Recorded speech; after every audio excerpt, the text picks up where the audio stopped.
The first thing that we have to get out of the way, everybody says RH. Now, it's really not cryptic, isn't it? It's Robert Holmes? No, it's my blood type's on the card. I'm RH positive. It's fact. Really? Yeah. I'm RH positive. Why is it RH? Why is it RH? Yes. I am so ancient. I am so close to the Neolithic period that when I joined Equity, we were affiliated with American Equity, so your name had to be proved in New York. So I tried Robert Thomson. They wrote back and said, no. I tried Bob Thomson. They said, no. I tried Robert H. Thomson. They said, too close. I tried Bob H. They said, no. So I went RH. RH. He lives in Chicago. I looked him up once. It's interesting you mentioned that. Something I had always wanted to ask you. I mean, I've known you for years, and I've heard you take political stands. But I wanted to ask, what constitutes R.H. Thomson's politics, personal politics? I suppose there's three brands that I would die for. Democracy, independence, and compassion. And those are the three ropes of my life. I don't understand the Compassionate Act. I'm astounded where it comes from. And I'm always moved when I read or some way experience an act of true compassion. I just don't know where that comes from. And it's a stunningly powerful force. Democracy, because so many people have died for 2,000 years. To give this measure of flawed democracy, which we have at the moment, which the Harris government is now abusing. And independence, because it's like oxygen. Independence of mind and emotion is like oxygen to us. And if you don't have it, you wither. And I think we're withering. Now, Robert, a lot. I want to go back 10 years. You got some dirt on me here, Richard. Well, I want to go back to when you were on Moonlighting with Sybil Shepherd. Ah, yes. He didn't pay me nearly enough. Well, weren't you supposed to be a regular on that? Wasn't that the scenario we heard brooded around, that you were going to go down and become the new romantic TV star opposite Sybil and just kind of wipe Bruce Willis's clock? No? Bruce Willis's what? Clock. What happened? How was the experience like? I got a great dental plan for 2 years out of it. The pay was not that great, but it was good. Still get little tiny residual checks for $38. Every trip I've made down there has made me understand how much I don't really want to be part of it.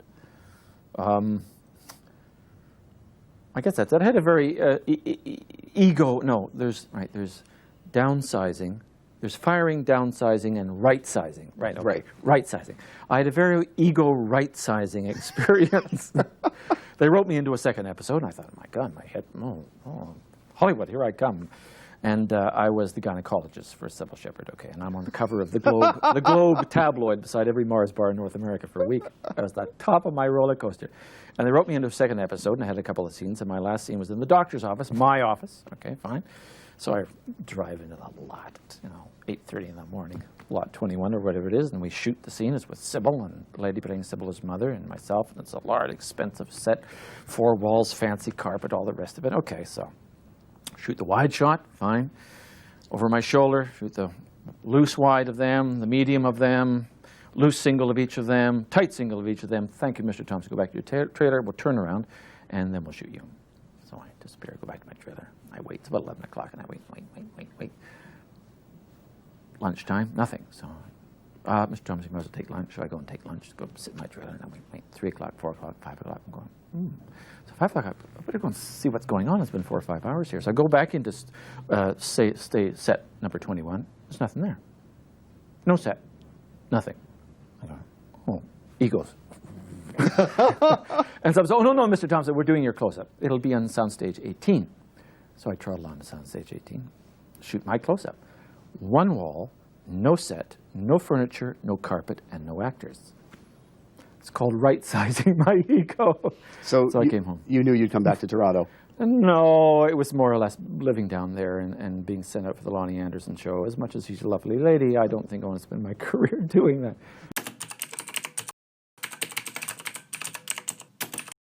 Do you think this passion that you have and that I have had all my life is a drug or a calling? Yeah. Which do you think it is? It is a drive to do something that you cannot express. it comes from a place you cannot understand. I don't think it's a, no, I don't think it's a drug. For some people, I think it's a neurosis, but I don't think that's the root of the great performers. God, we'd have a lot of talk about if we got on that subject, wouldn't we?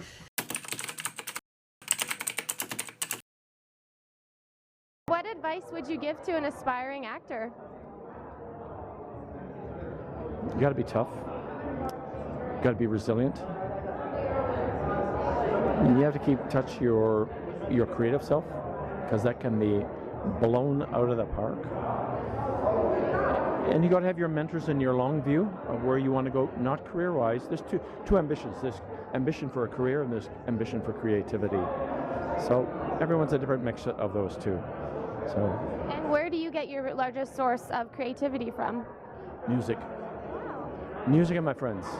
You know, I mean, watching the performers walk up on stage, watching, you know, the stunt guy, watching John Stead walk up, I went, yeah, they're me, they're my family. I get Eric's incredible speech. I get that's my family, so I'm doing it for them, so to speak. I do it for us. And the people you meet on the subway, the people you meet on the street, they're us, you know, we're talking to them. Sometimes our path doesn't become clear till later. Have you figured out what story you've told?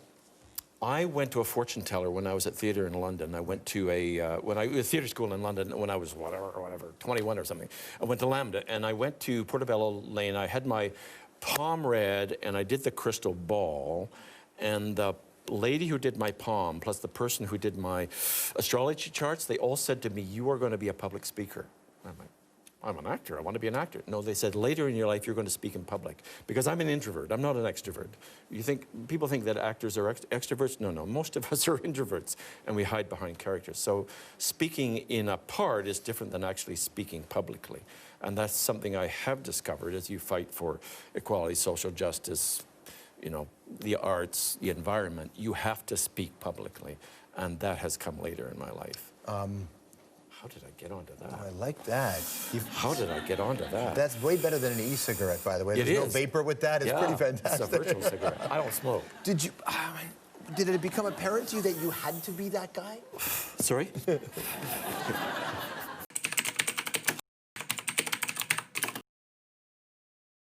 But I'm really emotionally like locked down on this because there was a moment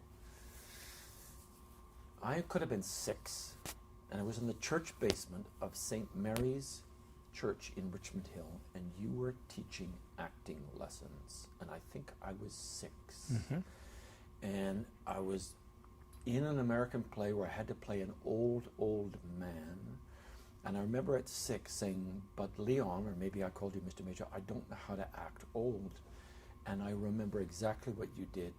You came over to me. I was sitting in a chair like this, 6 years old. You knelt down in front of me. You put your hands on my feet and said, "Try to walk." And I stood up and I tried to walk. I have never, ever forgotten that. And that was a key. You turned a key for me.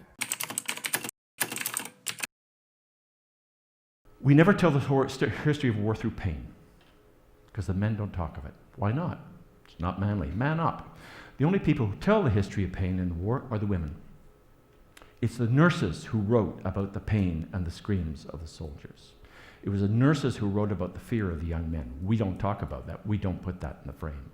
There's a nurse's account of their rage at a young woman. They prepared these guys who were their skulls were blown and all the rest of it, and plastic surgery was not there, and the nurse's greatest fear was when the girlfriend would arrive and meet the young wounded soldiers for the first time, and they prepared the young woman. They said, "You have to understand, he's changed, whatever," and they desperately, get emotional, they desperately did not want the young woman, the girlfriend, to add to the man's problems.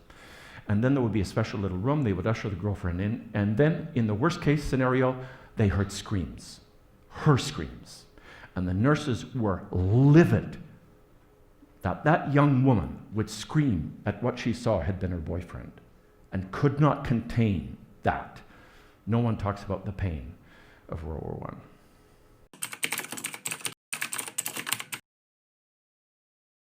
I. It's my land. It is no one else's property. It belongs to the people of Canada and will belong to my children and our children's children.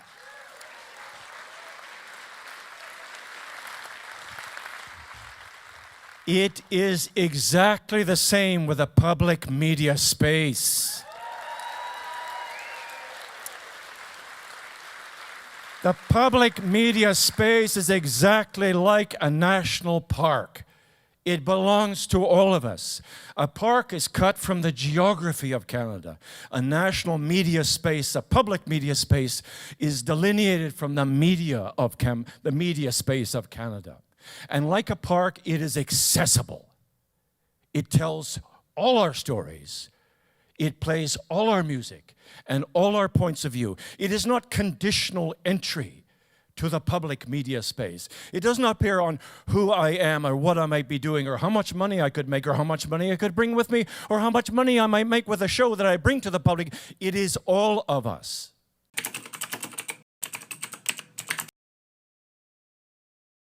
My family, fellow artists, mesdames et messieurs, if we shadows have offended, think but this, and all is mended. Those are the words of Robin Goodfellow, known as Puck, who speaks at the end of Midsummer Night's Dream. I've always wanted to play Robin Goodfellow. I have never been cast as Robin Goodfellow. So tonight, I'm going to give you the...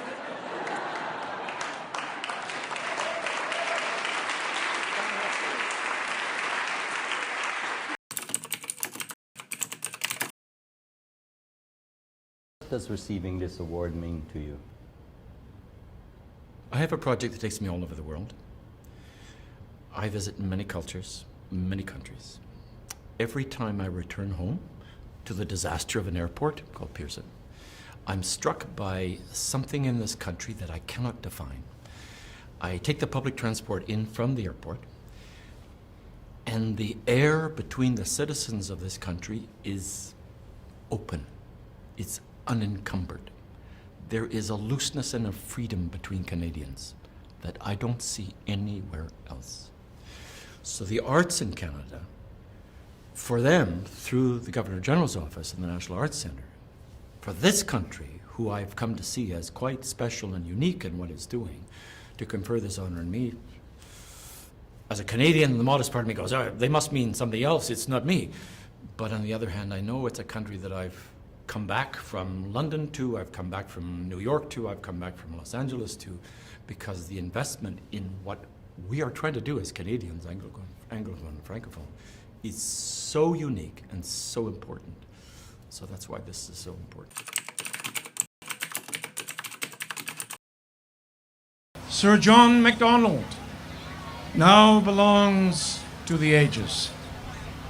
But it can be said with certainty that the career which has just been closed was one of the most remarkable careers of the century. It would be premature at this time to attempt to fix or anticipate what will be the final judgment of history upon him. Yet there were features in his career and in his life so prominent and so conspicuous that already they shine with a glow that time cannot alter.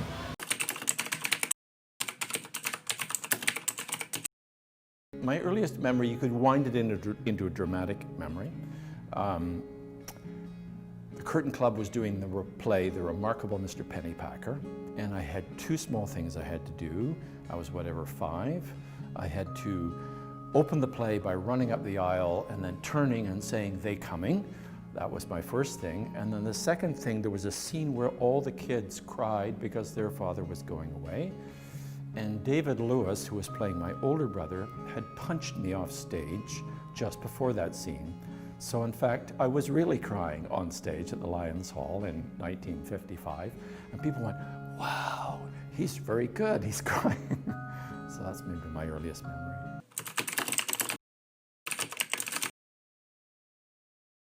Gently its touch awoke him once, at home, whispering of fields unsown. Always it awoke him, even in France, until this morning and this snow. If anything might rouse him now, the kind old sun would know. Think how it wakes the seeds. Woke once the clays of a cold star. Our limbs, so dear achieved, our sides, full-nerved, still warm. So hard to stir. Was it for this that the clay grew tall? Or what made fatuous sunbeams toil to break earth's sleep at all?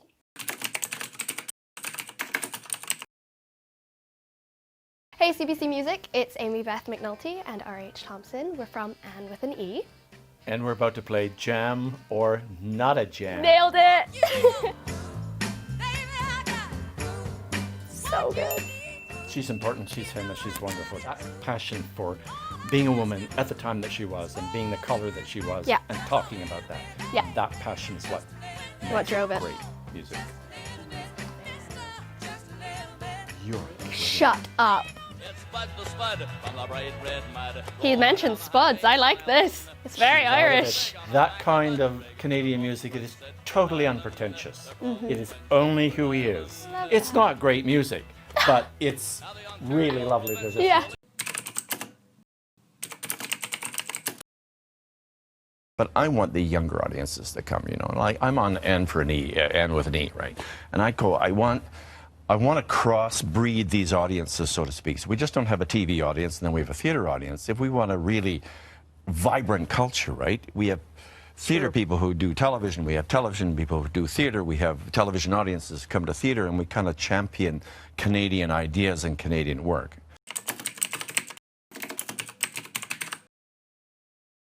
Hi, I'm R.H. Thomson. Robert, to my friends. I am ashamed that we have known about the climate crisis since 1988. I hang my head that my generation has denied and delayed. Vote. And this isn't just an election issue. This is the only chance that we have to reset the political GPS. This is the only issue that really matters to the lives of our children and our grandchildren. Greta Thunberg said, "The house is on fire. Act. Vote."